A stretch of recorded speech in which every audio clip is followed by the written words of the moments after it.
right, AJ, 5 more minutes on the clock. We're here for another opt-in, and this one's an exciting one to me because it's all about starting the new year off on the right foot. I feel like December, especially in the SDR role, it dwindles towards the end. You're focused more on messaging, maybe getting ready for the new year than trying to get leads between Christmas and New Year's.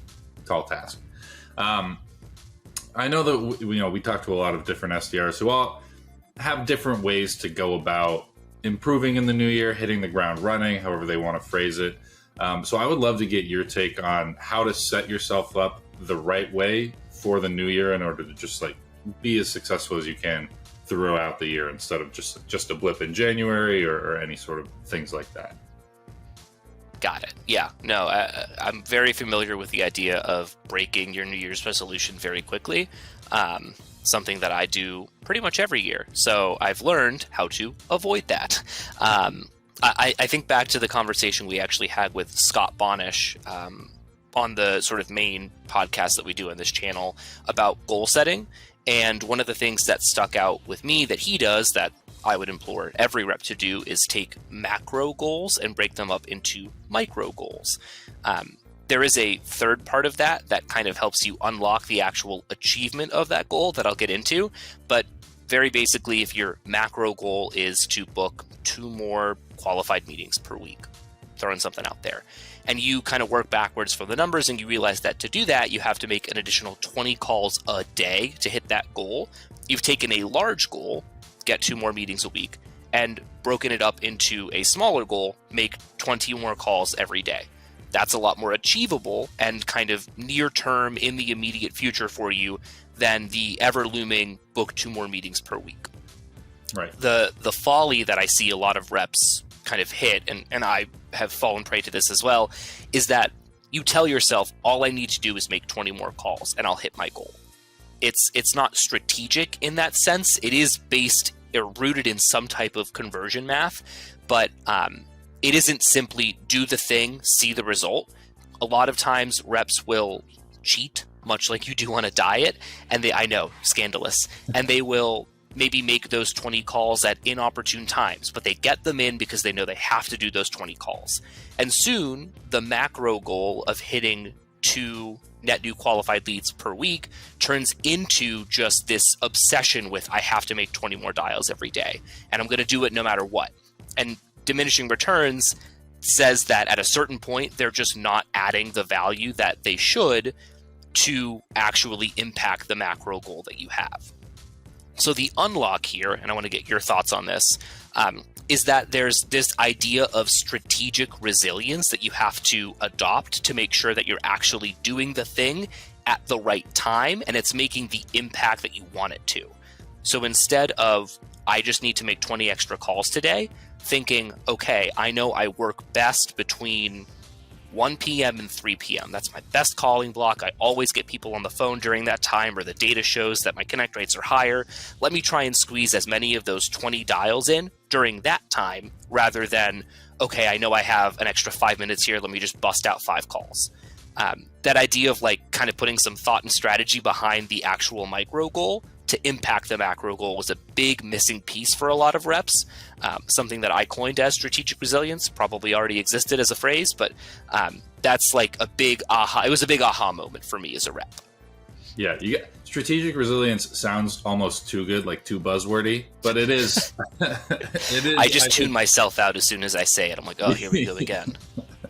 But it is a really good note, and I think it's one of those things that you lose, or a lot of people lose, going from that macro to the micro, right? Because when you're setting the macro goal, you're also with a manager, maybe your whole team, coming up with things together, and that inherently involves strategy. But then when you take your piece of it and break it down into this is what I have to do, it can be, like you said, very easy to be like, all right, 20 dials a day.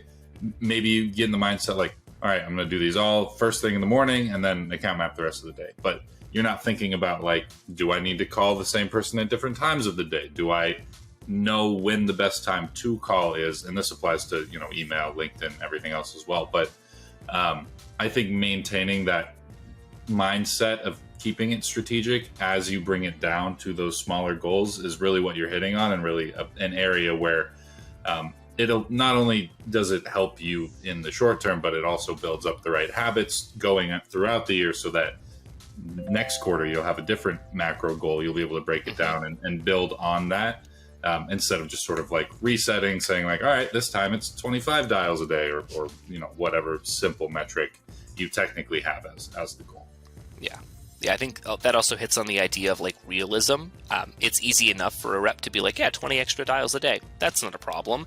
But after a quarter, like you said, if you kind of reevaluate and you go like, maybe those 20 dials were really easy and it worked, I can bump it to 25 and see what happens. Or more realistically, you look at it and you're like, 20 dials a day is actually quite a bit compared to what I'm already doing. Maybe I need to bump it down to 10 and see how that impacts my goal. Like, there's this idea that I think just in general with New Year's resolutions that like you set something in stone and you do it, and if you don't, you fail. But in reality, that's not the case. You can move the needle as need be based on the data that you pick up during that first month, 2 months, whatever, to change the micro goal to impact the macro goal. None of these are set in stone. So that's something to think about too. Yeah, but I think it's important to note that the data is what you need to change the goals. You can't just, oh, I'm not feeling it. Oh, I'm not on track. Let me adjust the goal. You have to have a reason to do it. And then, that's a good thing to do. You should change the goal if data is telling you otherwise. But having, a week with a low connect rate, or like a couple people that are like, no, I'm not interested, like anecdotal things like that, I don't think should be enough to change a goal like that. Or even just like, I feel lazy. Like that one doesn't work either.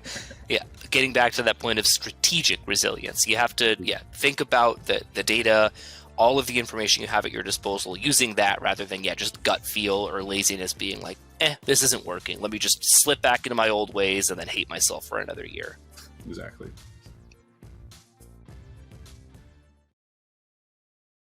All right, AJ, 15 seconds. Tell everybody about Opt-in. Opt-in, quick 5-ish minute videos, actionable sales development tips, minimal fluff. You can find us on YouTube, on LinkedIn, on our Instagram, and on the website, demanddrive.com. Well, the opposite of steep is gentle. I'm going to say gradual. I'm going to say you're wrong. Okay, it's a synonym, so that's fine. Think whatever you want. Whatever I want? I'm going to call my friend who works in linguistics right now and see what she says. Do it. You won't. She'll say, please stop calling me with these questions. We have the internet. She'll say, we're not friends. I met you once at a party 6 years ago. Stop calling me. I've changed my number. I've moved. Leave. And you'll say, restraining orders don't apply over the phone. It's absolutely false. I've never had a restraining order. I can tell you, even without experience, that it's just wrong. All right. And I know what you're going to think. I've never had a restraining order is something someone with a restraining order would say.